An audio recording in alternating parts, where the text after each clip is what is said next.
평화의 하느님. 평화의 하느님. 그래. 겨울이 성큼 다가왔네요. 겨울에는 또 겨울 맛이 있는 거니까 우리가 겨울을 아주 잘 느끼면서 지내는 이런 지혜가 필요하다고 봅니다. 그래요. 시작 기도하죠.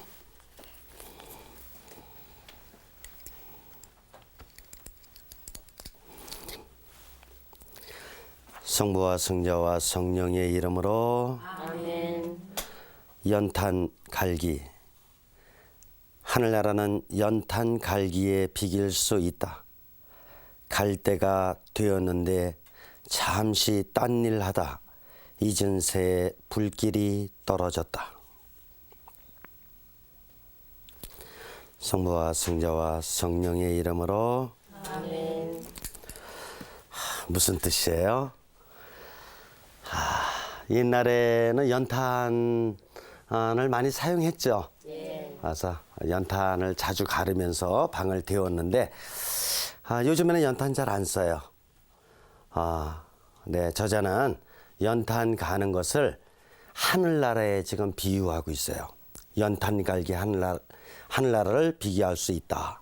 근데 잠시 뭐 딴 일을 좀 하다가 보니까 연탄 갈아야 될 시간을 놓친 거야. 그러니까 불이 꺼진 거야. 그러니까 그거 다시 또 불 지피려면 굉장히 힘들죠. 제때에 다 갈아주면 좋은데. 우리 신앙생활도 마찬가지죠. 아침에는 아침 기도하고 또 하루에 3번 삼정 기도도 하고 때가 되면 이렇게 연탄을 갈듯이 새로운 불씨를 계속 유지할 수 있도록 이렇게 자꾸 갈아줘야 돼요. 주일날이면 미사 참여해야 되고 평일날도 미사 참여를 자주 좀 함으로써 해가지고 더 열기를 더 낼 수도 있는 것이에요. 그리고 가톨릭의 전례력으로 놓고 보면은 이제 그 성탄 시기가 있고 또 부활 시기가 있고 또 그 가운데 연중 시기가 있고 이렇게 있죠. 그럴 때마다 우리는 새로운 또 불꽃을 내기 위해서 연탄 갈듯이 계속 갈아주는 것이죠. 냉담 교우님들은 연탄을 잘 갈은 건가? 잘 못 갈았어요. 그러다 보니까 이렇게 쉬는 교우님으로 이렇게 남아있게 되고 또 신앙생활을 하더라도 좀 형식적으로 아주 미지근하게 이렇게 신앙생활하는 분들도 있죠. 불꽃이 거의 죽을까 말까 아슬아슬하게 이렇게 살면 안 되죠. 매일매일의 기도생활과 또 여러 가지 가톨릭은 2000년 역사에서의 좋은 전통들이 많으니까 이런 다양한 전통들을 이렇게 받아들이면서 새롭게 불꽃을 내는 열기를 내는 이런 삶을 살아가는 것이 지혜이고 그것이 바로 하느님 나라를 체험하는 이런 삶이다 이렇게 볼 수가 있습니다. 그래요. 오늘은 지금 우리가 4 프로그램을 공부하고 있어요. 언제나 예를 말하라. Say yes. Always.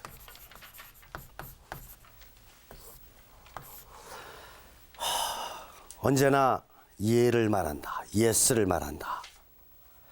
판단력 문제예요. 쉽지 않아요. no를 말할 때도 있는 것이고 아니면 yes와 no 사이에서 계속 갈등을 하는 줄다리기를 하는 이런 삶도 얼마든지 살아갈 수가 있습니다.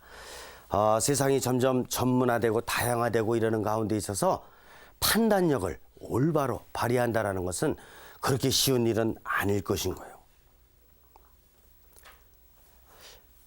어떻게 해야 늘 yes라는 이런 응답을 하면서 살아갈 수 있겠는가? 아마 세상 살고 있는 모든 인류들에게 가장 중요한 주제가 아닐 수 없습니다.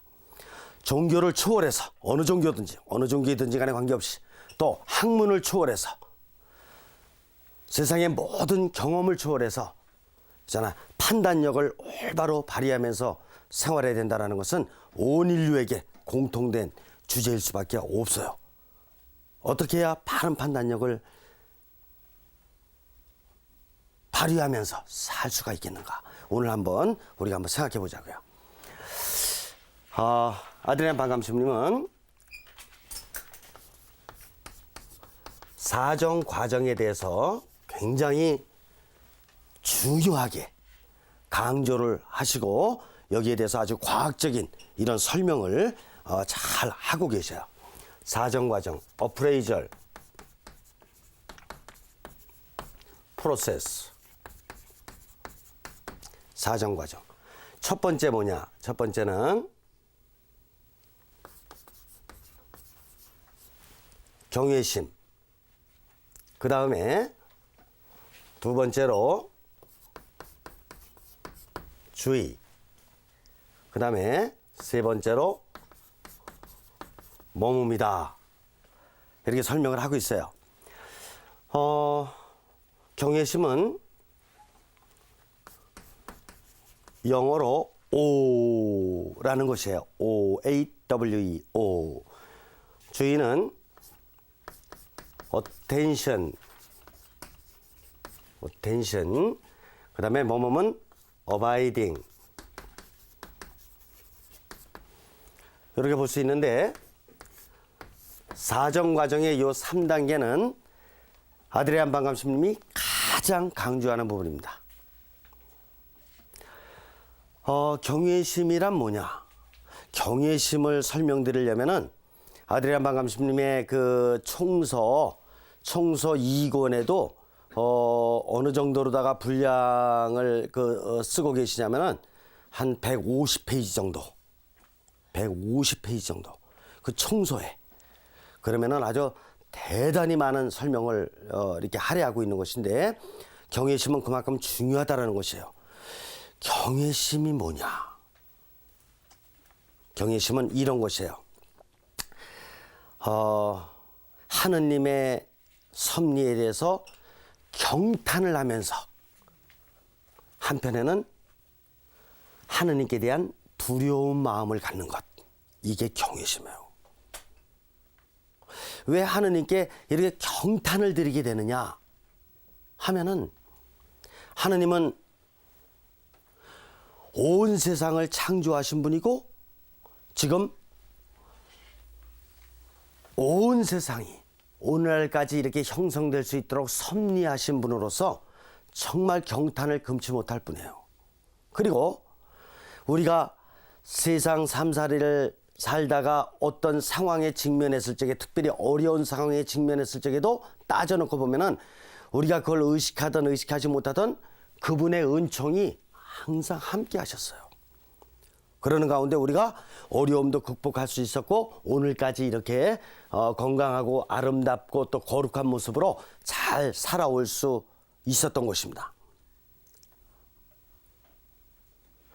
경외심을 조금 더 이렇게 쉽게 이해하실 수 있도록 하기 위해서 제가 좀 비유를 좀 말씀드릴게요. 제가 예전에 용문성당의 본당 신부로 이렇게 있던 적이 있는데 거기 할머님 할아버님들을 뵈면서 야 우리 할머님 할아버님들 조금 이렇게 온 세상은 구경 못하시더라도 자연의 이런 신비 속에서 한번 체험을 해드리도록 하고 싶다 그래가지고 제가 주교님께 간청을 드려서 중고 버스를 하나 구입한 적이 있었어요.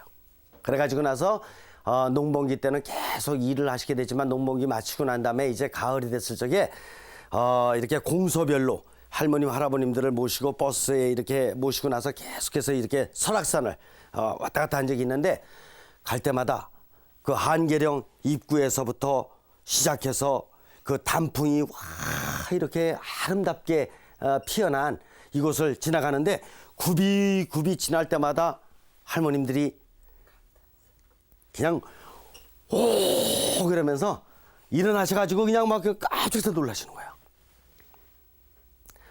이제 한계령을 다 넘어가서 동해바다. 이제 그 입구에 딱 도착해서 어떤 할머님이 바다다 그러시니까 그러니까 다 또 일어나가지고 말해 오 그러시는 거야.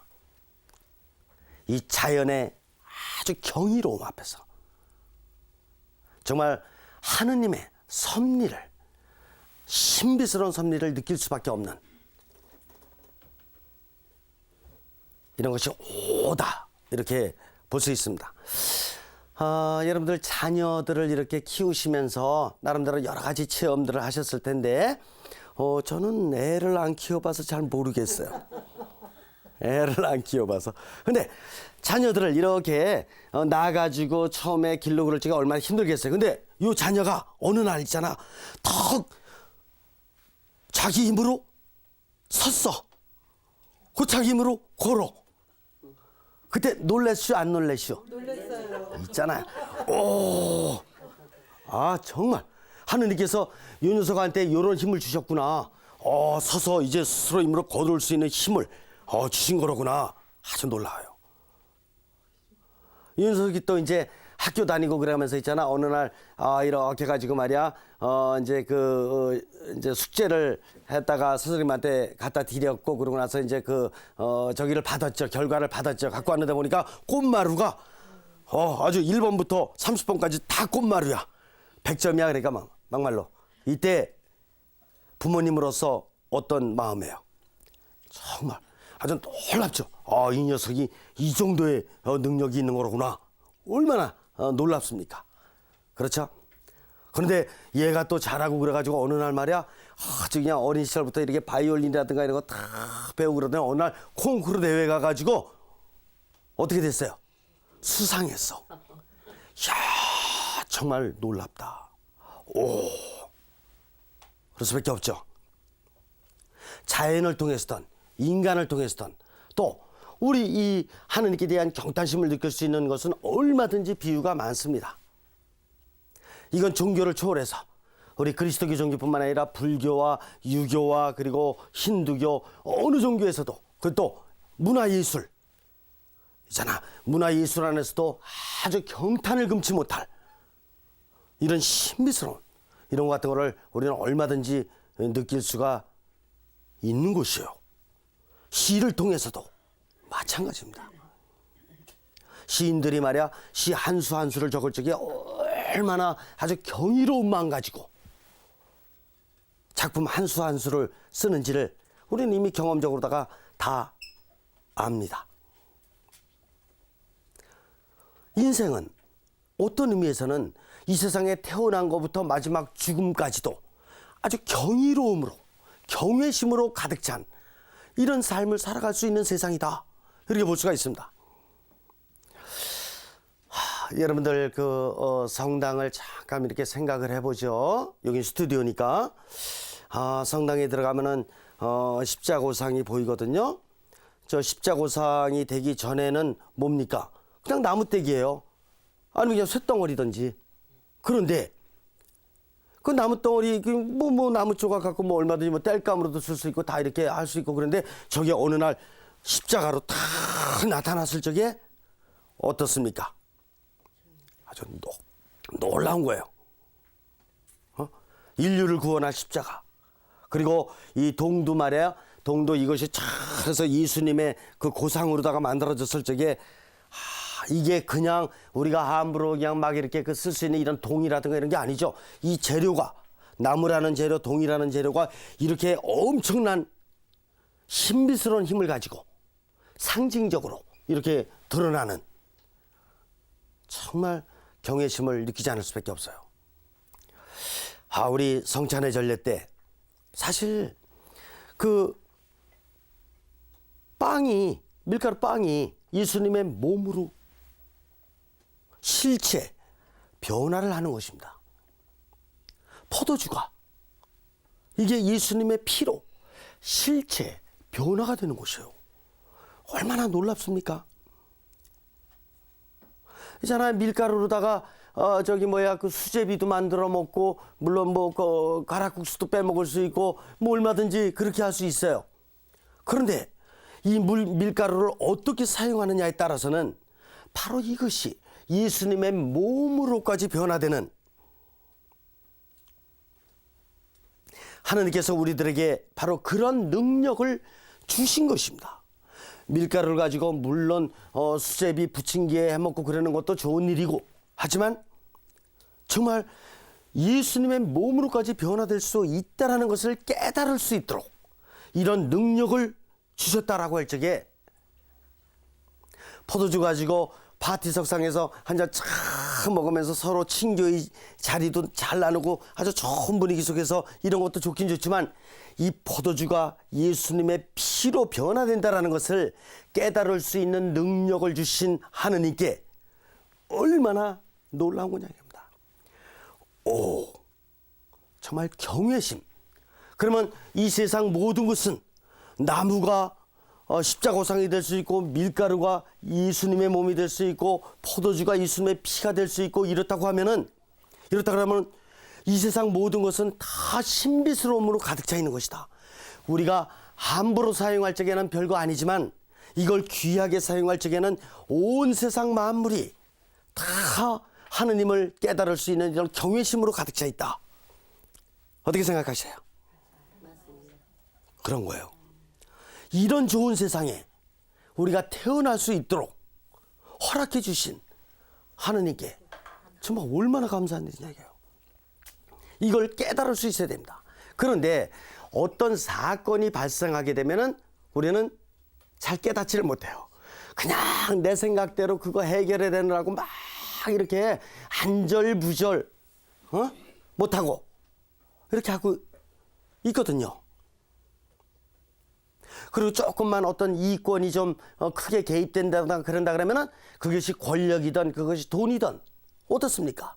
아주 한치의 양보도 없이 어쩌면 그렇게 깍쟁이고 그렇게 욕심스럽고 어쩌면 그렇게 교만할까 이런 마음이 들 정도로 정말 한치의 양보도 없이 이렇게 지내는 이런 모습 이렇게 놓고 보면서 거기서 경외심 느낄 수 없어요. 거기서 인간다움 느낄 수 없어요.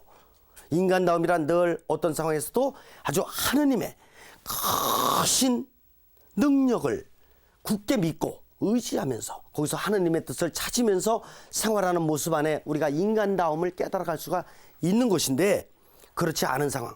근데 바로 우리도 어떤 상황에 이권이 개입된다든가 나름대로 어떤 예기치 못한 사건이 발생했을 적에는 우리도 하느님께 대한 믿음과 하느님께 대한 의존심을 잃어버릴 수 있어요, 없어요? 잊어버릴 수 있어요. 그렇기 때문에 사정 과정에 있어서 첫 번째 단계를 경외심으로 놓은 이유는 늘 전지전능하신 하느님을 잊지 말아라 이겁니다. 그리고 이 하느님의 뜻이 처음에는 잘 깨달아진다 그랬습니까? 아니라고 했습니까? 있잖아요. 하느님의 뜻을 깨닫는 과정을 제가 지난 시간에 말씀드렸어요. 하느님의 뜻은 처음에는 애매하고 모호하게 이렇게 느껴질 수밖에 없다 그랬어요. 그러면서 점차적으로 이제 투명하게 이렇게 드러난다고 했습니다. 그러니까 한 번에 하느님의 뜻을 탁 깨달을 수 있는 그런 능력 가진 사람은 없어요. 없어요. 그래서 이제 하느님께 대한 굳은 믿음, 이런 경외심만 있다면은 우리는 뭐를 해야 되느냐? 이제 주의를 집중해야 됩니다. 어디다? 형성의 장에. 그래서 우리 지난주 시간에 뭐를 했습니까? 이런 형성의 장을 우리가 잘 지켜봐야 되고 거기에 귀를 잘 기울여야 된다. 이 강의를 제가 해드렸죠? 네. 형성의 장 안에서 형성하는 신적 신비에게 귀를 잘 기울여야 되고 이웃에게 그 다음에 주어진 상황에 보다 더 넓은 세계에 귀를 늘 잘 기울이면서 생활한다. 그것이 바로 뭐냐? 그것이 바로 주의를 집중하는 것이다 라는 것이에요. 이거는 우리 영성에 대해 가셨던 아빌라이 성녀 데레사께서도 이 주의에 대해서는 대단히 강조를 하신 바가 있습니다. 거기서 이런 기도 생활에 들어가기 위해서 예비 단계로다가 실제적 주의와 실질적 주의라는 걸 말씀하셨는데, 데레사 성녀께서는 실제적 주의는 뭐냐?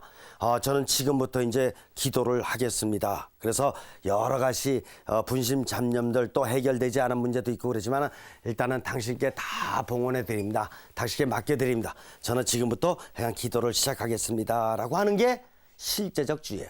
그러면 실질적 주의는 뭐냐? 실질적 주의는 내가 기도에 머물러 있는 동안 실제로 기도 끝날 때까지 내가 기도하고자 하는 내용에 집중하는 것입니다. 성서를 읽기를 원했으면 계속 성서를 읽는 것에 집중하는 것이고, 어떤 주제를 가지고 묵상하기를 원했으면 묵상하는 것에 집중을 하는 거고, 실질적으로 다 이제 주의를 집중하는 것이다. 이해가 되십니까? 네. 그와 마찬가지로 아드리안 반감 신부님도 주의를 굉장히 강조하시는데, 주의는 뭐냐? 내가 형성하는 신적 신비 하느님에 대해서, 또 이웃에 대해서, 또 주어진 상황에 대해서, 넓은 차원의 세계에 대해서 주의를 집중해야 된다. 그래야지만이 그 안에서 하느님의 뜻을 이제 점차적으로 깨달아갈 수 있는 것이다. 그런데 이 주의를 집중하려면은 일정 시간이 필요하죠. 일정 시간. 뭐 이렇게 세상을 갖다 한번 이렇게 다 이렇게 둘러본다 그래서 하느님의 뜻이 금방 확 찾아지는 건 아니잖아요. 그러니까 일정 시간을 기다려야 되죠. 우리 그리스도교 전통의 아주 핵심적인 이런 용어입니다. 뭐냐? 기다림. 웨이트하라. 여기서는 어바이딩이라고 이렇게 쓰고 있습니다만은, 자, 요 세 가지는 어느 차원이냐? 요 세 가지는 영적인 예비 단계라고 볼 수 있습니다. 사정을 하는 데 있어서 무엇보다도 영적인 예비 단계다. 이렇게 보는 것입니다. 이렇게 되면은 이제는 하느님 안에서 머물러 있었기 때문에 이 상황이, 이 사건이 어떤 것인지 어느 정도는 하느님의 뜻 안에서 어느 정도는 희미하게나마 파악이 될 수 있습니다.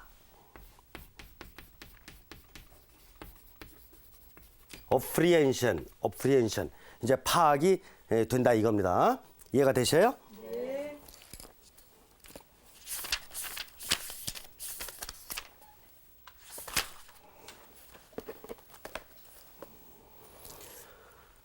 이렇게 파악이 되면은 그 다음에 이제 사정을 하게 되는데,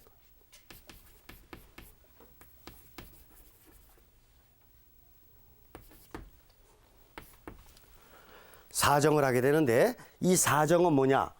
이 사정은 이제 지성적 단계다. 이렇게 볼 수가 있습니다. 그래서 내가 주어진 사건을 가지고 이제 처음에는 영적으로다가 하느님 안에서 이렇게 어느 정도 기도를 하면서 방향을 설정하고, 그 다음에 이제 지성적인 차원으로 넘어오면서 지성적으로다가 또 우리 여러 가지 능력이 있죠. 지성에 지난 과거도 생각해 볼 수 있고, 또 유사했던 어떤 사건도 한번 이렇게 비교적으로다가 한번 이렇게 이렇게 대조해 볼 수도 있고, 또 이웃으로부터 들어봤던 어떤 사건들도 한번 연결시켜 가면서 생각할 수 있는 이런 여러 가지 지성적인 힘이 있죠. 무의식 안에. 그래서 이런 걸 같은 걸 한번 생각을 해보는 것입니다. 그러면서 이제 인정하는 기토.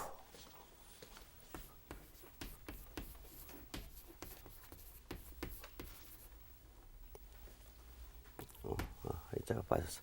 인정하는 기토. 인정하는 기토란 뭐냐면은 우리 지난주 시간에 배웠던 대로 어떤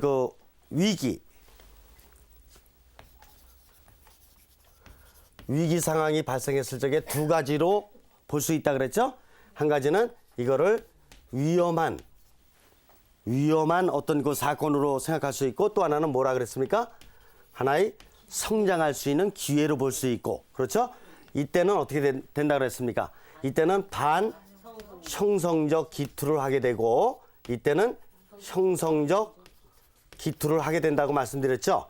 그래서 이거는 하느님에게로 기투함으로 해가지고 어떻게 된다 그랬습니까? 인정하는 기투가 된다 그랬죠? 여기는 외면하는 기투가 된다라고 했습니다. 여기 인정하는 기투, 여기 인정하는 기투가 나왔죠? 사정 과정을 통해서 인정하는 기투 쪽으로 간다. 무슨 뜻이냐 하면은 어떤 사건이 발생했을 적에 외면하는 쪽으로 가지 않고 인정하는 쪽으로 기투가 이루어져야지만이 언제나 예를 말할 수 있게 된다 이겁니다. 이쪽으로 가면은 늘 하느님의 뜻을 외면하기 때문에 하느님의 뜻에 대해서 노 그리고 내 뜻대로 가는 것입니다. 하느님의 뜻에 언제나 예를 말하는 쪽으로 가려면은 이런 사건이 발생했을 적에 인정하는 기투 쪽으로다가 내가 판단을 할 수 있어야 된다. 인정하는 기투 쪽으로 판단을 내리려면은 늘 이런 과정을 거쳐야 된다. 이렇게 이제 보는 것입니다. 이렇게 되면은 인정하는 기투를 하고자 결단을 내리게 되면은 불공명을 인지하고 수용하게 됩니다. 이게 무슨 뜻이냐 하면은 내가 하느님의 뜻을 따르는 쪽으로다가 살겠다라고 결심했을 적에 한편에는 불이익을 볼 수도 있어요.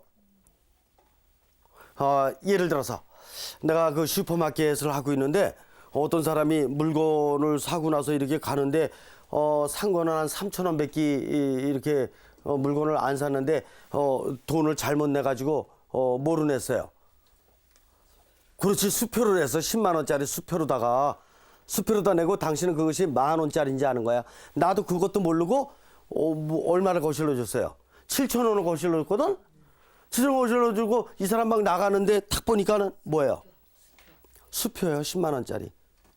그때 어차피 그냥 갔으니까 이렇게 문지금 나가고 있으니까 그냥 가만히 있으면은 물론 수입이 돼요. 그런데 즉시 하느님 안에 yes 하느님의 뜻을 인정하는 쪽으로 가야 될 거 아니냐? 그래서 어떻게 해야 돼요? 그렇지. 가서 막 부르는 거지. 이런 결단을 내리기가 있잖아요. 처음에 쉬운 게 아닌 것입니다. 이게 말이야, 이렇게 할까 망설이는 거야. 이제 이럴까 말까 이렇게 내 쪽으로 다 줄다리기를 하는 것입니다. 이때 인정하는 쪽으로 습관이 된 사람들은, 바로 이런 원리를 깨달은 사람들은, 원리를 깨닫고 그렇게 노력하는 수련을 했던 사람들은 즉시 부릅니다. 즉시 불러요. 그냥 불러가지고 있잖아. 자매님, 잠깐 보시오. 있잖아, 자매님이 말해. 지금 이 10만 원짜리 냈잖아요. 그래가지고 돌려줄 때게 그때 그 사람은 뭐를 느낍니까? 그 사람은 경외심을 느끼는 거예요. 아시겠습니까? 그래요. 그래서 불공명, 이거 대단히 중요한 겁니다. 불공명적인 상황이 다가올 걸 예상하면서도 그걸 수용하는 것입니다. 있잖아요. 바오로 사도가 선교여행 10년을 갔다가 이렇게 1, 2차, 3차 이제 선교여행 거의 마칠 때쯤 돼가지고 있잖아요. 이제는 붙잡히게 되죠. 붙잡혀서 죽게 되는데 자기가 끝까지 뭐를 주장합니까? 나는 로마 시민권을 가졌다. 나는 여기서 지금 이렇게 죽어야 될 사람이 아니다. 난 로마 시민권 갖지 않았냐? 막 이런 얘기를 하잖아요. 그거는 왜 그렇게 주장했을까요? 죽지 않으려고? 어떻게 해서라도 요 죽음의 이런 법정이라든가 이런 거 같은 걸 좀 피해 보려고? 그게 아니죠. 그게 아니에요. 있잖아. 로마에 가서 내가 더 혹독한 감옥 생활이라든가 더 혹독한 박해를 받는 한이 있더라도 내가 가서 로마 시민들을 바라보면서 기도해야 되겠고 내가 로마를 전교해야 된다. 이런 심정으로 오히려 더 불이익을 당할 것이 예상이 되는 것입니다. 그걸 모를 리가 없어요, 바오로 사도가. 그런데도 그 불공명을 받아들이고 그리고 나서 그걸 수용하면서 예스, 주님, 제가 로마에 가서 더 혹독한 고문과 더 혹독한 옥살이를 치른 한이 있더라도 저는 그걸로 가겠습니다. 그래서 난 로마 시민권을 가졌다. 누가 감히 나를 어떻게 할 수 있느냐? 강하게 변론을 하는 것입니다. 그래서 불공평을 인지하면서 이렇게 수용하는 삶, 이런 삶이 있고, 그 다음에 형성의 기회를 긍정함.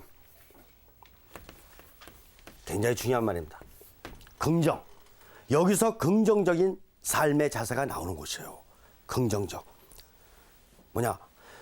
내가 지금 어떤 불이익과 고난이 다가온다고 하더라도 나는 하느님의 뜻을 따르겠다라고 이렇게 결단을 내렸을 적에 이제 나의 정신은, 나의 마음은 이제 긍정적인 방식으로 바뀌는 것입니다. 이제 부정적인, 조금 더 혼란스러운 이런 게 없어져요. 아주 긍정적인 사고방식으로 내가 박해를 받으면서도 긍정적입니다. 예수님께서 마지막 이제 돌아가시기 직전에 당신 이렇게 십자가에 못 박은 군인들 앞에 이렇게 있잖아요. 아버지, 이 사람들은 자기들이 하는 일이 무슨 일인지를 잘 모릅니다.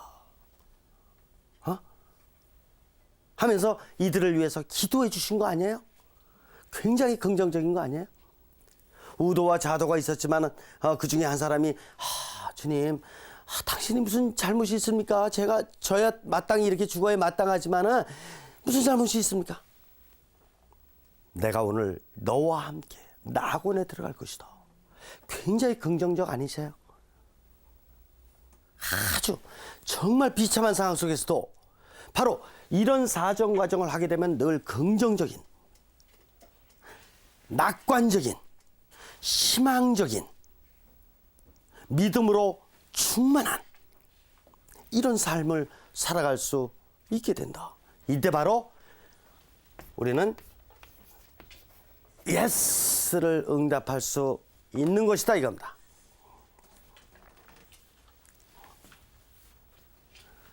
자, 여기서 놓고 보면은 여기가 자 A, 그 다음에 A, 그 다음에 A로 되어 있는데 저 따라서 한번 해보세요.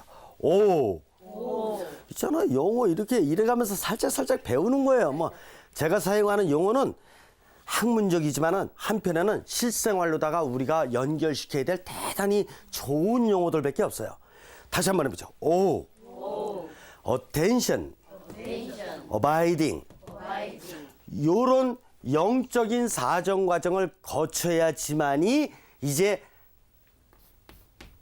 understand. 이 사건이 무슨 의미가 있겠구나라는 걸 어렴풋이나마 파악할 수 있게 된다 이겁니다. 어렴풋이나마 하느님의 뜻 안에서.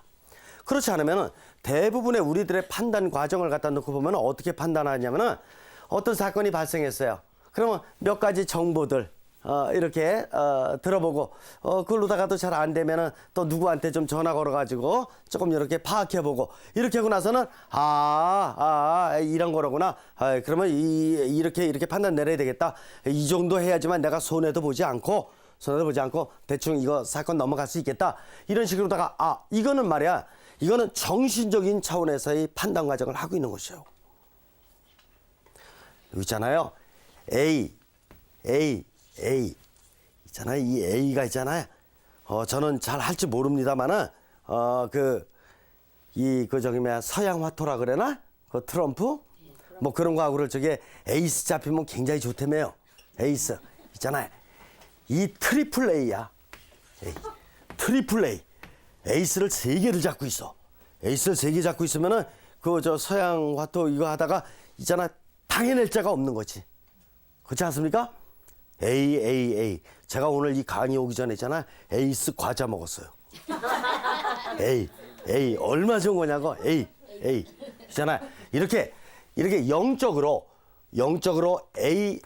A를 먼저 사정하고 나서야 이제 어느 정도 하느님의 뜻이 이렇지 않겠는가 이렇게 파악할 수 있고 그때부터 하느님의 뜻 안에서 방향을 정해놓고 그리고 이제 지성적인 단계에서의 내가 사정을 해보는 것입니다. 이렇게 될 적에 자동차 사고가 났는데 그래 보험회사 관계에서 이렇게 되겠구나.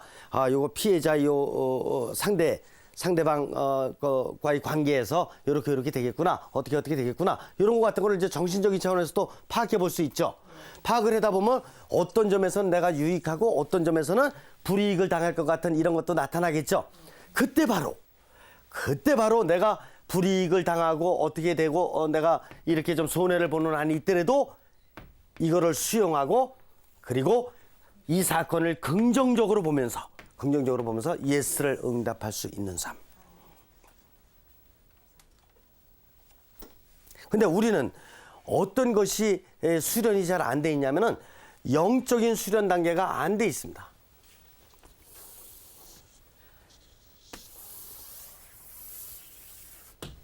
이 부분이 안 돼 있어요.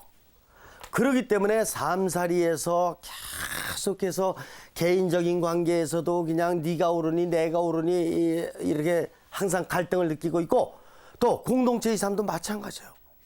종교와 종교 간의 관계도 마찬가지고 정당과 정당 간의 관계도 마찬가지고 사실 삶살이 전체가 왜 이렇게 자꾸 혼란스럽고 서로를 갖다가 다 좀 받아들이고 서로를 갖다가 잘 일으켜 세워주고 서로 간에 협력해가지고 더 좋은 세상 만들어가고 이래야 되는데 왜 안 되느냐? 왜 안 되느냐?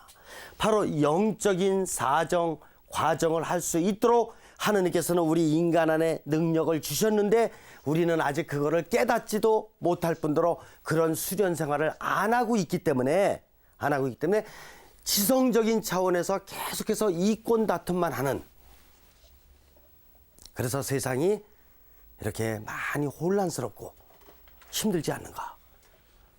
그러나 앞으로 우리는 바로 이런 것에 대한 이런 원리에 대한 이해를 하게 되고 이걸 이해하게 되면 전체적으로 우리부터 이런 영적인 삶을 통해서 바른 사정 과정을 하고 이걸 갖다가 우리 그리스도교 종교 안에서 또 더 나아가서 불교에도 전해주고 유교에도 전해주고 또 정치인들에게도 전해줘야 돼요, 안 전해줘야 돼요?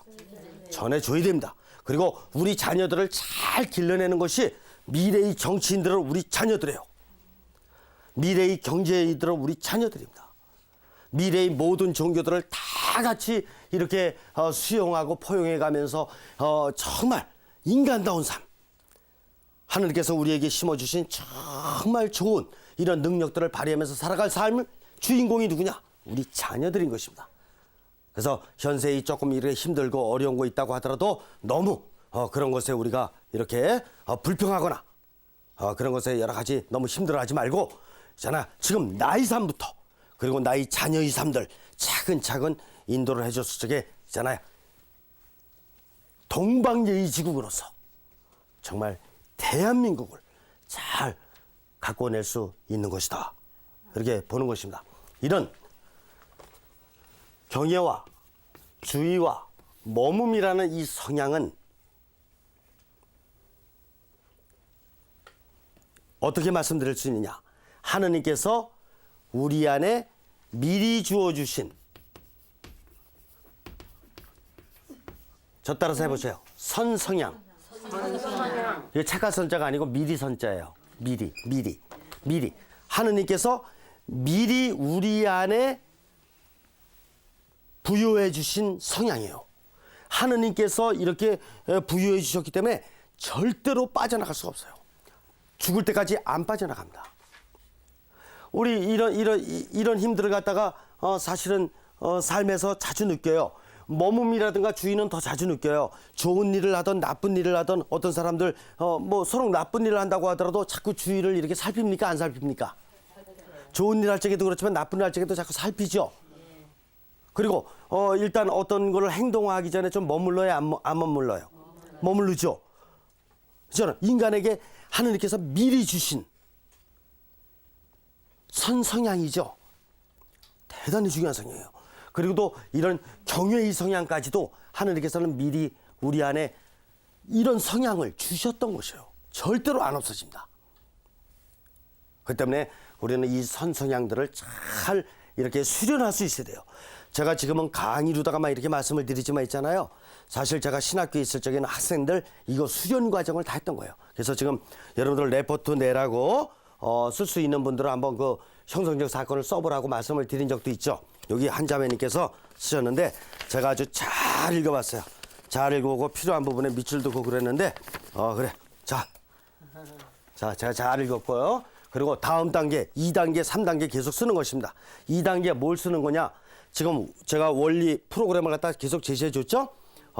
인간에게는 4가지 선형성 부분이 있다. 하나는 신체적, 그다음에 정신적, 그다음에 영적 이런 차원의 선형성이 있고 또 사회 역사에 대한 선형성이 있고 거기에 여러 가지 에너지가 있다 그랬죠? 에너지도 다 설명해 드렸고 이런 것이 어떻게 에너지 교환을 하느냐에 따라서 실제적인 삶의 형태가 나타난다 그랬죠? 우리 외적인 형태, 또 정신적인 교류 형태, 또 마음의 핵심 형태 드러난다 그랬죠? 그런 것이 드러나는데 결국은 뭐냐? 우리들이 어떤 성향을 발휘했느냐 그거에 따라서 나의 모습이 바뀌는 거거든요. 그렇기 때문에 제가 뭐를 말씀드렸습니까? 우리 마음 안에 여러 가지 이런 삶의 그 가치 기준을 가질 수 있는 마음의 가치관, 마음의 성향을 우리가 잘 깨달을 수 있어야 되겠는데 그래서 합치의 성향, 융화의 성향, 연민의 성향, 역량의 성향 말씀드렸고 그리고 또 뭐 말씀드렸습니까? 개방성의 성향, 인정의 성향, 초탈의 성향 말씀드렸죠. 오늘 뭘 말씀드렸냐? 우리 인간 안에는 선성향된 부분이 있는데 경외의 성향, 주의할 수 있는 주의의 성향, 머금의 성향 이런 성향들이 대단히 중요한 성향들인데 우리가 너무나 정신적으로만 살다 보니까 너무나 자꾸 이렇게 높아지는 것만 성공의 기준인 줄 알고 많이 버는 것만 성공의 기준인 줄 알고 그래갖고 계속해서 우리들의 가치관을 갖다가 외적인 데다 두고 나의 진짜는 나의 내면, 나의 주관적인 것이 굉장히 중요한 것들이 많은데 이런 거를 파악하지 못하고 자꾸 외적인 데다가만 가치 기준을 두고 성공의 기준을 따르고 굉장히 좋은 학교 들어가야지만이 인류대학 들어가야지만이 괜찮은 사람인 줄 알고 돈을 갖다가 어떻게 벌어 이 세상에 말이야 태어났을 적에 대기업에 과장 되려고 태어난 사람이 있습니까? 그래요? 법조계에 총수 되려고 태어난 사람이 이 세상에 있어요? 아니죠. 누구는 환경미화원 되려고 태어난 사람이 있습니까? 아니죠. 어떤 일이든지 다 할 수가 있는 곳이에요, 우리가.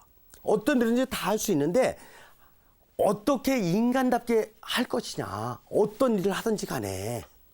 그러면은 하느님께서 나에게 주신 성향, 정말 가장 귀한 보물이라고 볼 수 있는데 이 성향을 어떻게 잘 깨달아서 내가 어떤 일을 하든지 간에 하느님께서 주신 이 성향에 맞도록 살 거냐, 못 맞도록 살 거냐가 이제 죽음 앞에서 그리고 하느님 심판대 앞에서 내가 판단을 받아야 될 그런 기준일 것입니다. 세상에서 굉장히 대기업의 높은 자리, 아니 법조계의 높은 자리, 정치계의 높은 자리 있다고 그래서 하느님께서 그거 가지고 기준 삼으실 것 같아요? No. 내가 환경미화원을 했더라도 내가 구두수선장이를 했더라도 굴뚝 청소하는 사람이 됐다고 하더라도 내가 하느님께서 주신 내 안에 주신 이 정말 당신의 아주 그 귀한 선물 이걸 어떻게 발휘하면서 살았느냐에 따라서 하느님께서는 분명히 우리를 판단해 주실 것입니다. 그렇다면 우리가 하루하루 일상생활을 살아가는 데 있어서 어떻게 살아가느냐가 중요해요. 판단력을 잘 내려야 되는데 하느님께서 주신 능력 갖고 판단을 내려야지. 있잖아. 세상의 것들 가지고 이렇게 그거를 거기에다 기준을 두고 판단 내리면서 산다라 그랬을 적에 그게 의미가 있느냐 이겁니다. 있을 것 같아요? 없어요. 있잖아요. 저는 저희 사제들이 다 마찬가지지만 주교님들은 더 하신 거고 저희들은 가진 거 없습니다. 가진 거 없지만 하느님께서 주신 거 그거 잘 캐내가지고 그런 삶 살아가도록 노력하는 길이 바로 이런 길입니다. 아무것도 가진 거 없어요. 사회 나가 보면 있잖아요. 뭐가 있냐고 저희들. 근데 교황 요한 바오로 이 세상아 돌아가실 적에 봤죠.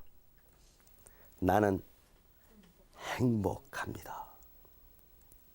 나는 온 인류의 종으로서 당신이 가진 직분이라는 것을 세상 사람들은 높게 볼지 모르겠지만 말이야 잠잠 못 이루면서 정말 저 파푸아 뉴기니아에서 고생하시는 분, 또 남미에서 진짜 아주 여러 가지 고생하시는 분, 또 종교적인 갈등으로다 이슬람 낳고 힌두교권 그리스도교 내 가지고 그냥 서로 간에 종교 싸움 일어나는 거에 대한 고심과 함께 여러 가지로다가 굉장히 이렇게 어려운 삶 살으시면서 늘 하나님께 대한 굳은 경외심을 가지고 머무르고 주의를 집중하면서 그나마 어떻게 좀 해결할 수 있는 것인지, 어떻게 해야지 좀 더 인간답게, 어떻게 이제 좀 더 종교 간의 화합과, 어떻게 좀 더 종교를 갖지 않는 분들과의 협력과, 정말 어떻게 인간답게 살아갈 수 있는지를 고민하면서 살으셨고, 바로 이런 삶을 살으셨길래 교황 요한 바오로 2세 성화 맨 마지막에 돌아가시게 죽겠습니까? 예,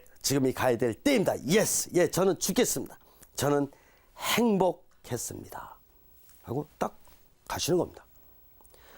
인류의 종으로서 인생을 이렇게도 살 수 있는데, 우리 지금 교황 요한 바오로 2세 성화보다도 더 이렇게 고민해야 될 문제도 많고 힘들고 그럴 것 같아요?